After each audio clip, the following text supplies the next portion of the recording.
नमस्कार, आप देख रहे हैं सबसे बड़ा मुद्दा। मैं हूं आपके साथ राहुल राजपूत। यूपी सरकार ने साल 2022-23 के लिए लागू की गई ट्रांसफर पॉलिसी को समाप्त कर दिया है। बीते दिनों यूपी सरकार के कई विभागों में तबादले को लेकर घमासान देखने को मिला था। यूपी सरकार के कई मंत्रालयों में तबादले को लेकर विवाद देखने को मिला था, जिसके बाद सीएम ने खुद संज्ञान लिया। ताबड़तोड़ कार्रवाई उन्होंने की थी। इस ट्रांसफर पॉलिसी को इसी साल जून में लागू किया गया था।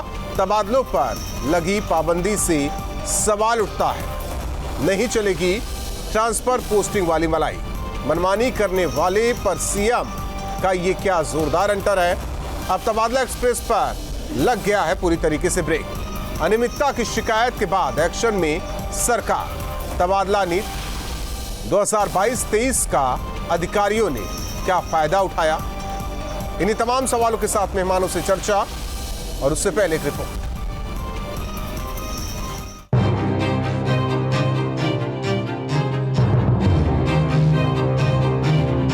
इस चिट्ठी के जरिए योगी सरकार ने साफ कर दिया कि जो लोग तंत्र में रहकर ट्रांसफर पोस्टिंग में मलाई खाते थे, अब उनकी एक नहीं चलेगी।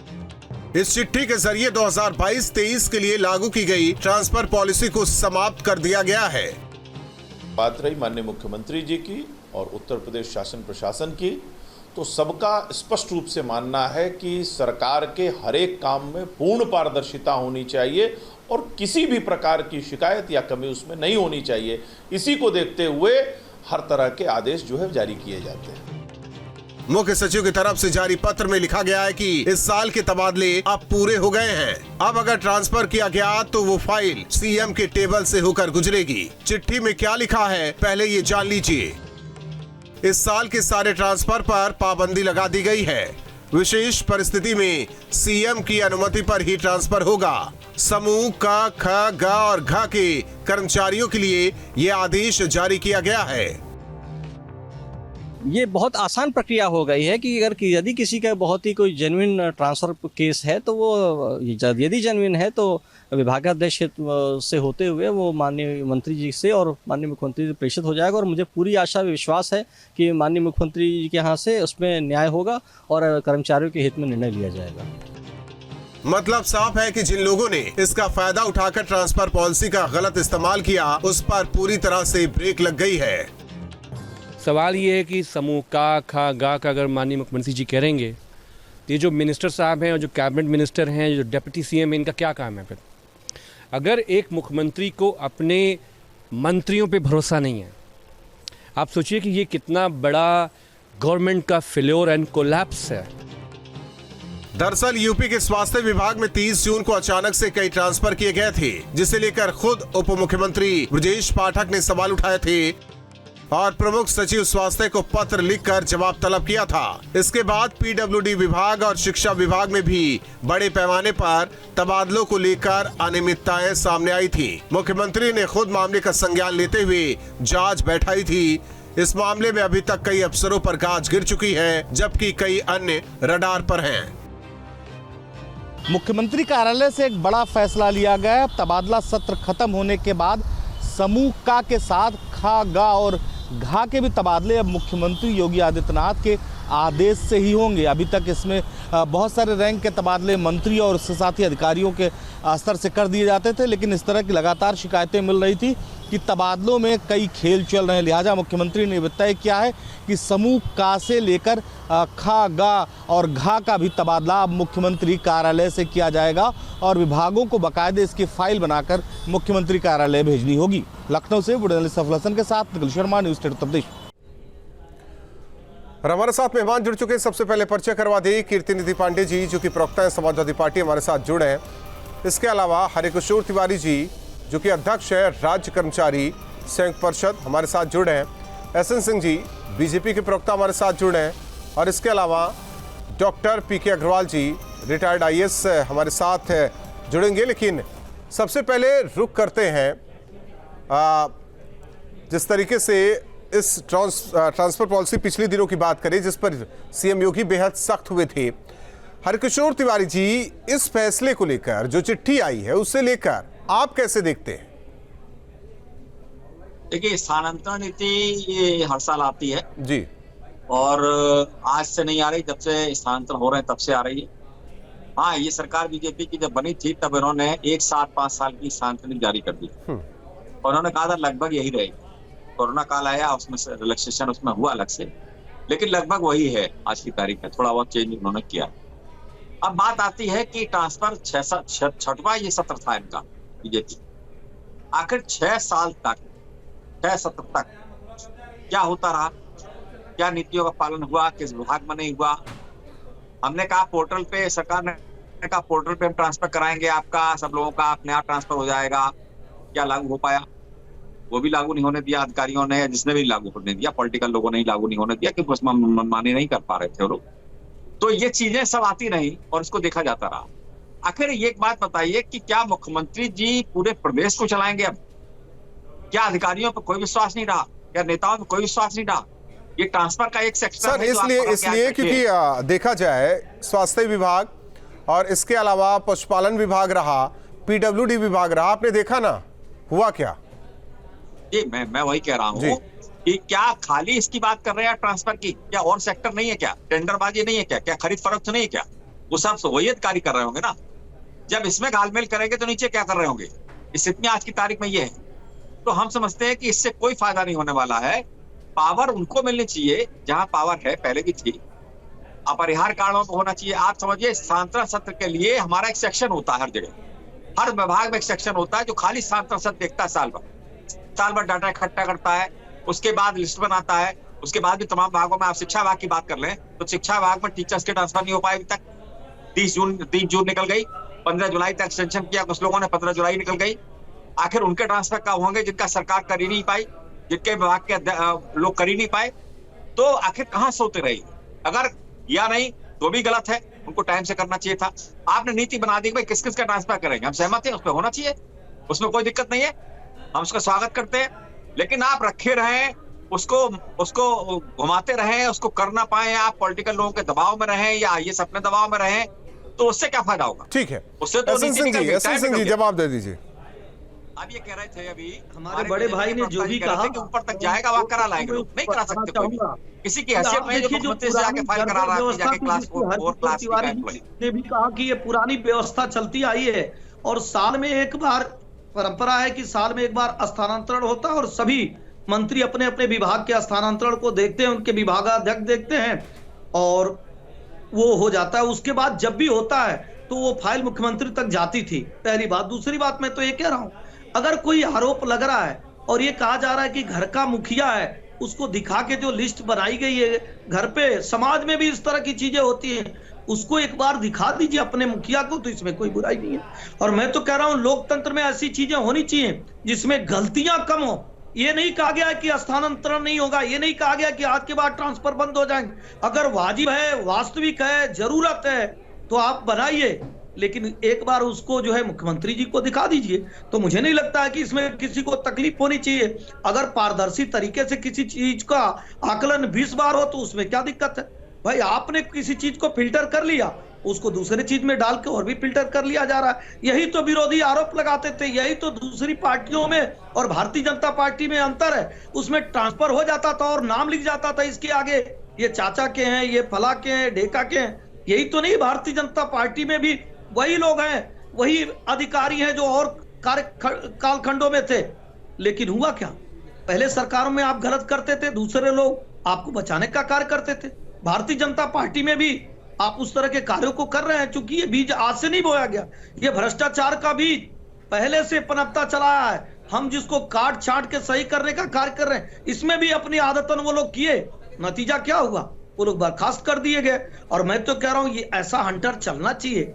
कानून का राज्य है, पारदर्शी चीजें हैं, स्पष्ट चीजें हैं। वास्तविकता से अगर किसी का स्थानांतरण जरूरी है, आप नोटशीट में लिखिए, मंत्री भी लिखेंगे और लगता है कि वो स्थानांतरण जरूरी है, निश्चित तौर पे होगा, आप कारण बताएंगे और होगा। लेकिन जो भूरा झोरा वाली प्रक्रिया थी वो बंद हो रही है, तो उसके मातहत अगर कई लोग चैनलों के माध्यम से उनका सपोर्ट करेंगे, प्रदेश की जनता आज देख रही है कि भूरा झोरा वालों का सपोर्ट किया जा रहा है या उनके द्वारा कराया जा रहा है।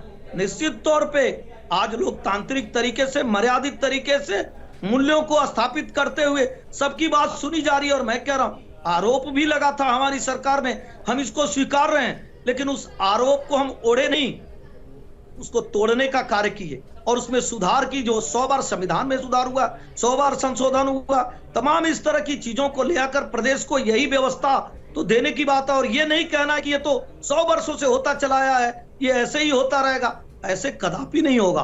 और हमारे किसी भी मंत्री को, हमारे किसी भी बड़े पदाधिकारी को इस बात की आपत्ति नहीं। सब लोग चाहते हैं अगर कोई चीज अच्छा है, मैं भी आके पढ़ूंगा, राम लिखा है तो राम ही लिखा है, काका थोड़े ना हो जाएगा। और इसको आदरणीय मुख्यमंत्री जी भी देख लेंगे तो वहां राम ही होगा। मुझे नहीं लगता है कि इस पे किसी को आपत्ति हो। बीजेपी का साहब कहना है कि हम पारदर्शिता के साथ सब कुछ कर रहे हैं और जो बोरा और झोला वाली पद्धति थी उसे खत्म कर रहे हैं।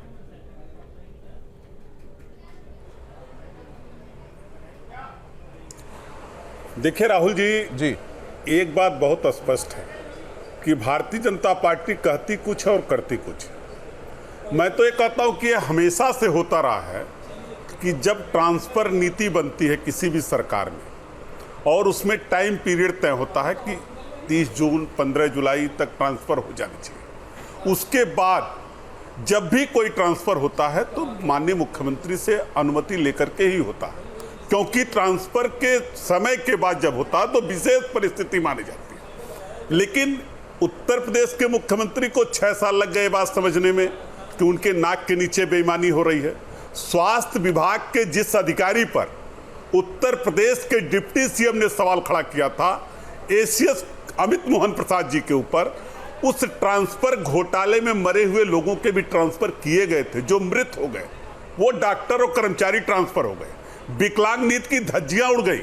उसके बाद उस अफसर के खिलाफ जीरो टॉलरेंस नीति के तहत कौन सी कार्रवाई हुई? कार्रवाई छोटे प्यादों पे कर दी गई और सारे बड़े प्यादों को बचाया गया।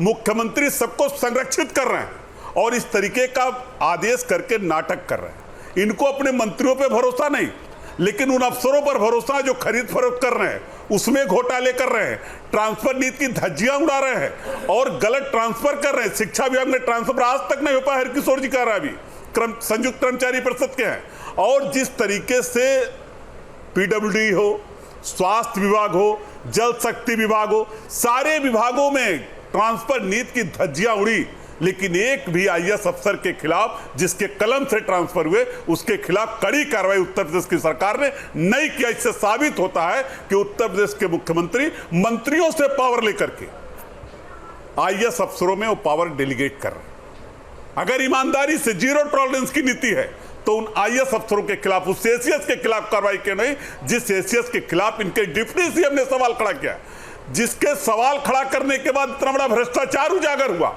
वो एसीएस आज भी अपने पद पर बने हुए, उनके खिलाफ कार्रवाई नहीं हुई। अधिकारियों पर सवाल उठा है, हालांकि सरकार भ्रष्टाचार को संरक्षित और पल्लवित। हमारे साथ बीच चर्चा में डॉक्टर पीके अग्रवाल जी, रिटायर्ड आईएएस जुड़े हैं।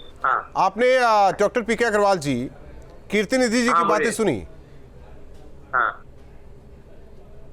तो मैं सोचता हूँ कि जो मुख्यमंत्री ने जो अपने ऊपर अधिकार लिया है वो ठीक ही है। उसमें उन्हें ये करना चाहिए कि प्रिंसिपल सेक्रेटरी का एक सर्टिफिकेट लें कि जो भी ट्रांसफर हमने प्रस्तावित किए हैं वो पॉलिसी के अंतर्गत है, और इसके बाद मंत्री का सिग्नेचर के बाद फाइल आए तो इसमें आप प्रिंसिपल सेक्रेटरी की रिस्पॉन्सिबिलिटी फिक्स कर सकते हैं। अगर केवल उसने साइन किया है, जिससे फाइल आई है, तो उसमें प्रिंसिपल सेक्रेटरी की रिस्पॉन्सिबिलिटी फिक्स करना एक मुश्किल है। और मंत्री की तो अकाउंटेबिलिटी होती नहीं है, क्योंकि उत्तर प्रदेश में इतना सब करने के बाद भी तबादलों के घोटाले हो रहे हैं। तो इस प्रकार का जो प्रयोग मुख्यमंत्री कर रहे हैं वो उचित ही है परिस्थिति में। इसके बाद वो केंद्रीकृत मंत्रियों को पावर दें और फिर देख सकते हैं कि वो कैसी उसकी प्रतिक्रिया होती है, क्योंकि जो ट्रांसफर सीजन के बाद जो ट्रांसफर होते हैं वो तो पहले भी ऐसे होते थे जी। उसमें भी मुख्यमंत्री को चाहिए, अगर उनका एसीएस या प्रिंसिपल सेक्रेटरी सर्टिफिकेट देता है और इसके बाद भी गफलती पाई जाती है तो उसके विरुद्ध एक्शन करना चाहिए। और चाहे कोई आईएएस ऑफिसर हो, चाहे कोई मंत्री हो, तो उसके खिलाफ अकाउंटेबिलिटी होना चाहिए और कार्रवाई होना चाहिए। लेकिन अगर इस प्रकार का प्रोविजन मुख्यमंत्री नहीं करते तो ये घोटाले होते रहेंगे, क्योंकि प्रिंसिपल सेक्रेटरी जब ऐसा सर्टिफिकेट देंगे तो वो अच्छी तरह से फाइल देखेंगे, नीचे वालों का प्रस्ताव देखेंगे, उनका व्यक्तिगत रिस्पॉन्सिबिलिटी होगी। अभी उत्तर प्रदेश में ऐसा नहीं हो रहा था। अभी क्या है, वो नीचे से फाइल आती है, वो बड़ा बाबू कुछ भी लेके प्रस्ताव देता है, वो देखता भी नहीं है, वो उस पर ऊपर वाले विश्लेषण नहीं करते हैं। तो उसमें क्या है कि पूरी लाइन की रिस्पॉन्सिबिलिटी आ जाती है, और लाइन में अगर 6-7 लोग हैं तो 6-7 लोगों को पकड़ना बड़ा मुश्किल रहता है। हरिकिशोर जी, इसी को बदलने की बात तो बीजेपी और ये सरकार कर रही है। हाँ, ट्रांसफरों का डिजिटाइजेशन होना चाहिए, क्योंकि अगर पॉलिसी आपने एक तरफ रखी, एक तरफ ट्रांसफर के प्रपोजल रखते, तो अगर कंप्यूटरीकृत हो जाएगा तो अपने आप आ जाएगा इसमें क्या गड़बड़ी है। हरिकिशोर जी, तो ये जो भी कंप्यूटराइजेशन नहीं करने काम नहीं कर रहे हैं ये। आप देखिए, मैं पीडब्ल्यूडी से हूँ, पीडब्ल्यूडी में मैंने ही सारे केस उजागर किए, मैंने सारी स्थिति बताई सब लोगों को, जो जांच कमेटी थी, जाकर एक एक नाम दिया मैंने कि कहाँ कहाँ गड़बड़ हुआ, कितने लोग, लगभग 20% लोग छोड़ दिए गए जिनके 3 साल और 7 साल में ट्रांसफर होना चाहिए थे। सारे कमेटी वालों से मैं मिला और मैंने सारी सूचियां दी। आखिर ये सब कैसे होता रहा? दूसरी बात कि जो नाम दिए गए, जो गलतियां हुई, उनको सुधारा नहीं गया, उसका जिस कारण से वो लोग सस्पेंड हुए। जो बड़े अधिकारी थे जिन्होंने काम किया, जिन्होंने गलत काम किया, उनको तो सस्पेंड कर दिया, लेकिन जिन कारण थे जो, वो आज तक वहीं पड़े हुए हैं, उनमें कोई तब्दीली आज तक पीडब्ल्यूडी विभाग में नहीं की। वहां के प्रमुख सचिव की भी जिम्मेदारी थी, उनकी जिम्मेदारी, भाई ये जो स्टेप बनाए गए हैं, कॉनिकल जो हमारे बनाया गया है, वो इसीलिए बनाया गया है कि भाई एक अधिकारी ऊपर बैठेगा, उसके नीचे 3 अधिकारी बैठेंगे, फिर 4 अधिकारी बैठेंगे, उनके काम की मॉनिटरिंग करेंगे, उनके काम की मॉनिटरिंग दूसरा आदमी करेगा। ये जो नीचे से चेन बनाई जा रही, इसीलिए बनाई जा रही कि भाई आप देखेंगे, उसके बाद दस्तखत करेंगे, उसके बाद होने देंगे। तो जब उनकी जिम्मेदारी बनती है तो उनको सबको छोड़ दिया। तो मेरा कहना यह है कि ऐसे कुछ होने वाला नहीं है, ये तो ठीक है कर रहे हैं वो, लेकिन जो कारण है उनको भी देखा जाना चाहिए। तत्काल तौर पर इतनी बड़ी बड़ी कमेटियां हमारे यहाँ बनाई गई, उसके बाद भी अभी तक कोई रिजल्ट दिखाई नहीं पड़ा। कितना समय हो गया, 1-आध महीना लगेगा, तो निश्चित रूप से कुछ ना कुछ नहीं होगा, ऐसी धारणा बनेगी कि नहीं हो रहा कुछ।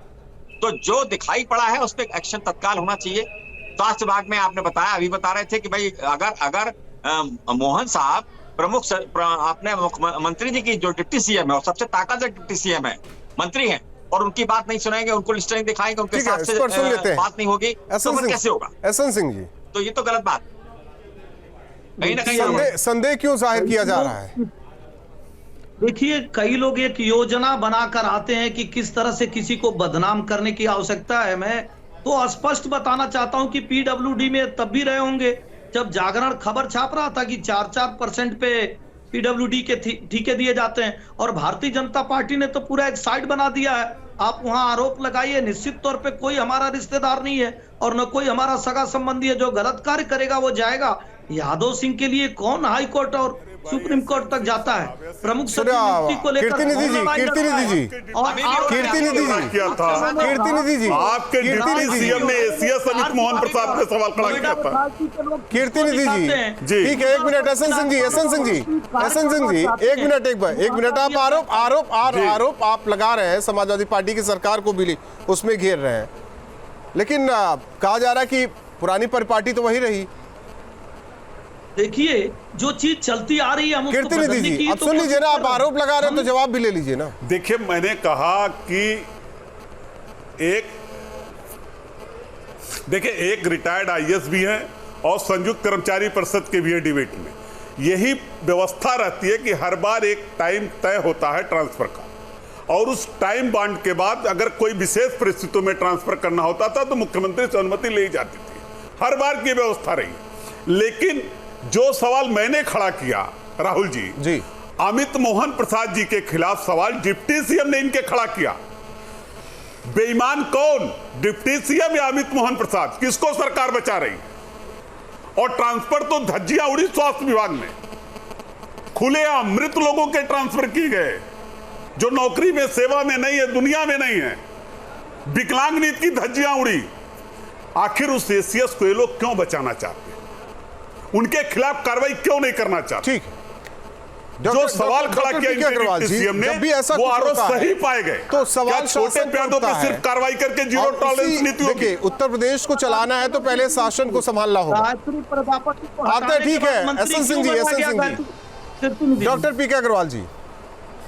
हाँ, देखिए, जहां तक एक उच्च लेवल के ट्रांसफर है, ईसीएस का जैसा प्रश्न उठाया गया है, उसके लिए एक हाई लेवल बोर्ड है जो कि सुप्रीम कोर्ट के आदेश के अनुसार हुआ है। तो मैं सोचता हूँ जो बोर्ड है, इसमें चीफ सेक्रेटरी हैं, अपॉइंटमेंट सेक्रेटरी हैं और बोर्ड ऑफ रेवेन्यू के चेयरमैन हैं, उन लोगों को ज्यादा एग्जर्ट करना चाहिए ट्रांसफर के लिए। जब उच्च अधिकारियों के ट्रांसफर ठीक होंगे, ऐसा नहीं है कि मुख्यमंत्री के इच्छा अनुसार उन्होंने बोर्ड में डिसीजन ले लिया, तो ऐसा अगर कोई आरोप आता है ACS के या प्रिंसिपल सेक्रेटरी के खिलाफ, इस बोर्ड को देखना चाहिए, निगरानी करना चाहिए, क्योंकि ये समय है जब IAS ऑफिसरों की और IPS ऑफिसरों की भी ईमानदारी और स्वच्छता का प्रश्न है। तो देश देख रहा है कि क्या हमारी ब्यूरोक्रेसी, हमारी नौकरशाही ठीक काम कर सकती है, हमारी पुलिस ठीक काम कर सकती है। तो जो बोर्ड बनाए हैं सुप्रीम कोर्ट ने, इन बोर्ड को बड़ा पक्षपात रहित काम करना चाहिए और इन बोर्ड के पास ऐसे केस भेजना चाहिए। अगर बोर्ड देखता है कि ऐसा कोई नई गलती है तो फिर ये कोई आलोचना का विषय नहीं है, क्योंकि अंदरूनी विभागों में बड़े काम होते हैं जो दूर से आपको लगता है। ठीक है हरकिशोर जी, दिक्कत कहाँ होती है? पीछे दिक्कत कहाँ होती है? और बीजेपी पार्टी कह रही कि जो अब तक ट्रांसफर में करप्शन था उसे हम सही कर रहे हैं, उसे हटा रहे हैं, पैसे दो, जहां मनमाना आपको पोस्टिंग चाहिए आप वहां चले जाइए, ये आरोप लग रहे थे और भी सरकारों में। लेकिन इस सरकार में कहा जा रहा है ऐसा कुछ भी नहीं है। नहीं, ऐसा नहीं है। देखिए, इसमें अधिकारी भी दोषी हैं और जो पॉलिटिकल लोग हैं वो भी दोषी है। पॉलिटिकल जो भी हैं वो भी चाहते हैं कि तमाम सारे जो आदेश हों, ट्रांसफर हों, वो उनकी इच्छा से हों, क्योंकि उनके पास भी बहुत सारे लोग जाते हैं, कुछ कारणों से जाते हैं, कुछ बिना कारणों से जाते हैं। कैसे जाते हैं वो अलग बात।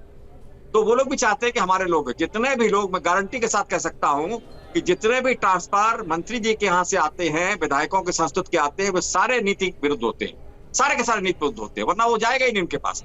उनके पास में वो क्यों जाएगा? वो डिपार्टमेंट से करा लेगा, सही होगा तो नीति के तहत होगा, वही से करा लेगा। उसे अगर नीति के विरुद्ध कराना है तभी वहां जाता है, और वहां से जो संस्तुतियां आती हैं उन पर दबाव बनाया जाता है, तो वो उसके कारण ही सब ये स्थानांतरण गलत होता है। हालांकि इसी को अब यही तो जाकर सीएम के टेबल पे रुक जाएगा।